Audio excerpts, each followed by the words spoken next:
तो आपने ज्योतिष का नाम सुना होगा, ज्योतिष समझते भी होंगे, काफ़ी लोग फॉलो भी करते हैं। टैरो का नाम सुना होगा, हॉरोस्कोप्स को फॉलो करते होंगे। ऐसे बहुत सारी विधाएं और विद्याएं हैं जो लोग फॉलो करते हैं, और कई बार वो एक्यूरेट भी होती हैं, काफ़ी बार नहीं भी होती, लेकिन एक उनका बाय एंड लार्ज एक कुछ ना कुछ एक चलता रहता है जो, और लोग काफ़ी फॉलो करते हैं इन चीज़ों को। तो ये सब जो विद्याएं हैं, विधाएं हैं, ये कहाँ से आई, इसको किसने लिखा, क्या ये हमारे शास्त्रों में लिखी हुई है या किसी ने इसको ऑब्जर्व किया, या जो भी है, एक सिंपल टर्म्स में देखा जाए तो ये सारी जो विद्याएं और विधाएं हैं, ये सब ऑब्जर्वेशन के बेसिस पे हैं।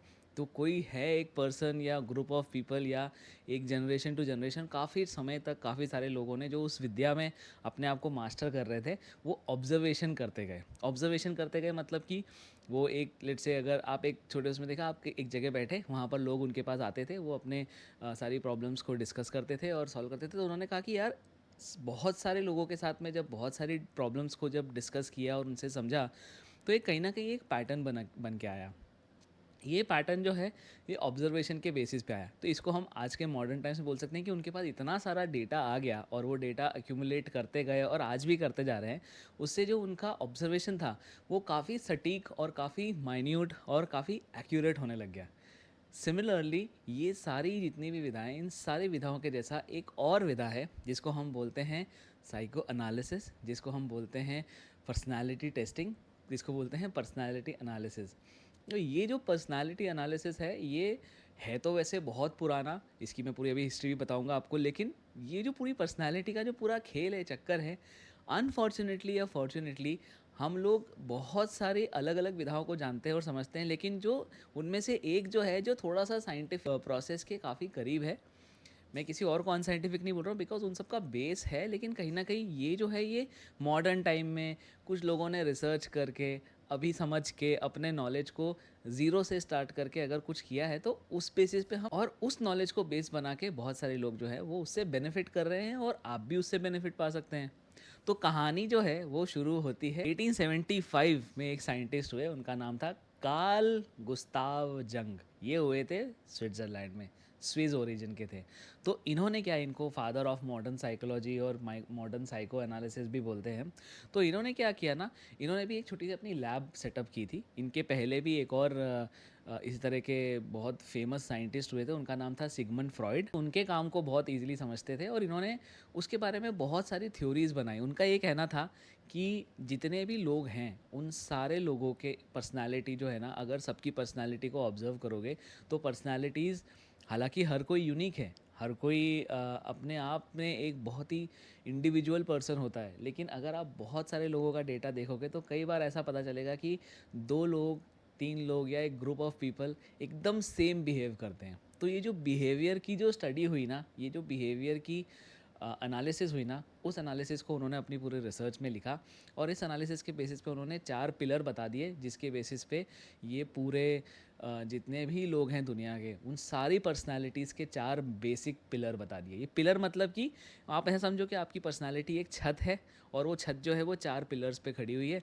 चारों पिलर जो है अपना अपना अपना एक काम करते हैं, एक पर्टिकुलर एरिया को फोकस करते हैं, एक पर्टिकुलर एरिया को रिप्रेजेंट करते हैं। तो ये जो 1875 1875 में जो ये साइंटिस्ट थे, इन्होंने ये सब रिसर्च करी।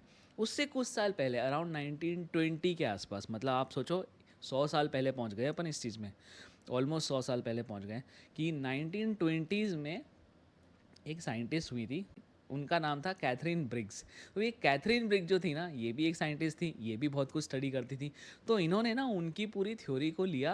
ये पूरी थ्योरी थी, थ्योरी मतलब कि उसमें कुछ भी प्रैक्टिकल नहीं था, वो पूरा थ्योरेटिकल बेसिस पे बना हुआ था। उस थ्योरी को लिया और उस पर रिसर्च करके बना दिया एक बहुत बड़ा सा, दुनिया बदलने वाला एक पूरा सिस्टम। ये सिस्टम क्या था, उन्होंने बना दिया कि जो 4 पिलर थे ना, उन्होंने कहा यार, ये 4 पिलर अगर हैं, तो हर पिलर के अंदर दो दो एस्पेक्ट हैं पर्सनालिटी। तो मतलब एक पिलर जो है वो 2 टाइप का हो सकता है। तो उन्होंने क्या किया, 4 पिलर्स हैं, 4 पिलर्स 2 टाइप के हो सकते, तो 4 × 4 16 टाइप के कॉम्बिनेशन, परम्यूटेशन कॉम्बिनेशन बन गए। तो उन्होंने कहा कि हम पूरी दुनिया के जितने भी लोग हैं, उनको 16 बकेट्स के अंदर, अलग अलग बकेट्स के अंदर डाल सकते हैं। कौन सा पर्सनालिटी वाला किस टाइप में है, कौन सा वाला किस टाइप में है, कौन सा वाला किस टाइप में। वहीं से ये नाम जन्मा 16 पर्सनालिटीज़। और ये जो पूरी थ्योरम है, इसको बोलते हैं मायर्स ब्रिग्स टाइप इंडिकेटर। अब ये मायर्स क्या, मायर्स तो कैथरीन मायर्स थी, उनकी जो बेटी थी उसका नाम था इसाबेला मायर्स ब्रिग्स, तो इसलिए ब्रिक्स का भी नाम आ गया उसके अंदर। उन्होंने कहा मायर्स ब्रिग्स टाइप इंडिकेटर करके उन्होंने पूरा ये सिस्टम बना दिया। और तब से जब धीरे धीरे करके इसकी अवेयरनेस बढ़ने लग गई तो ये बहुत पॉपुलर होने लग गया वेस्टर्न कंट्रीज़ में, आज तो बहुत ही पॉपुलर हो गया है। इसका एक लास्ट पॉइंट ये ज़रूर हुआ, जब इंटरनेट आ गया ना, तो इंटरनेट आने के बाद में पहले क्या हुआ करता था कि आपको अगर किसी की पर्सनालिटी टेस्ट करना है, इस थ्योरम के बेसिस पे एक पर्सनालिटी टेस्ट बना।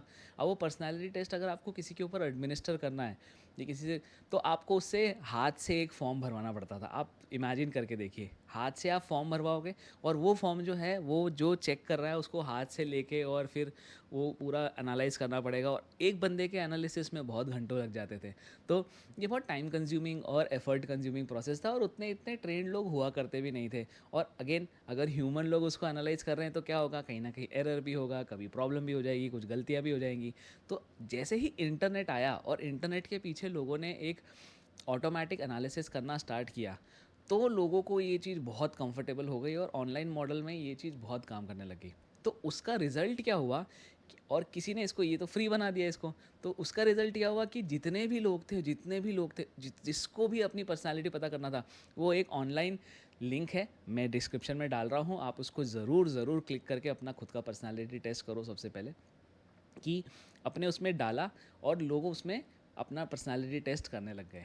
उसकी शर्त सिर्फ ये थी कि आप जो पर्सनालिटी टेस्ट करोगे ना, उसका जो रिज़ल्ट होगा ना, वो हम रिज़ल्ट आपको बता देंगे कि आपका ये पर्सनालिटी टेस्ट है, लेकिन वो रिज़ल्ट जो होगा उस रिज़ल्ट को हम अपने डेटाबेस में रिसर्च के लिए रखते जाएंगे। तो आप सोचो, हज़ारों लाखों लोगों ने जब इसको पर्सनालिटी टेस्ट को लेते गए और आज भी ले रहे हो और रोज़ लेते जा रहे हैं, तो उनके पास जो डेटा है वो बढ़ता ही जा रहा है। और आपको पता है जितना ज़्यादा डेटा उतना एक्यूरेट प्रिडिक्शन, जितना ज़्यादा डेटा उतना एक्यूरेट प्रिडिक्शन। तो ये प्रिडिक्शंस को हम इस चैनल में स्पेसिफिकली बात करेंगे। हमारा सबसे इम्पॉर्टेंट चीज़ ये है कि हम आपके साथ में हिंदी में बात करना चाहते हैं। देखिए, अगर आप ऑनलाइन रिसर्च करोगे तो ये 16 पर्सनालिटीज़ के ऊपर बहुत रिसोर्सेज हैं, लेकिन वो सारे के सारे या तो इंग्लिश में है या अन्य भाषाओं में है। हिंदी में कोई बात ही नहीं कर रहा है यार। अब हम करेंगे इसके बारे में बात और आपको एक्सप्लेन करेंगे, और आपकी पर्सनालिटी को समझा के तो रहेंगे, बदल नहीं पाएंगे, समझा के रहेंगे। आपको उसका ज्ञान करवा देंगे कि भाई मेरी पर्सनालिटी ये है और मेरी पर्सनालिटी की छत ये वाली है, इसके अंदर ये पिलर ऐसा है, ये पिलर ऐसा है, ये पिलर ऐसा है, और अगर मुझे बाढ़ आ रही है तो क्या करना है, अगर भूकंप आ रहा है तो क्या करना है, कितना मैं उसके ऊपर लोड डाल सकता हूँ, ये सारी चीज़ें आपके पास में स्पष्ट हो जाएंगी। आपको सिर्फ इतना सा करना है कि इस चैनल को लाइक और सब्सक्राइब करना है और हमारे साथ पूरे समय बने रहना है। आपकी पर्सनालिटी से लेकर आपके पेरेंट्स की पर्सनालिटी से लेकर आपके दोस्तों की पर्सनालिटी, सबकी पर्सनालिटी खोद डालेंगे अब तो। इसी के साथ जय हिंद,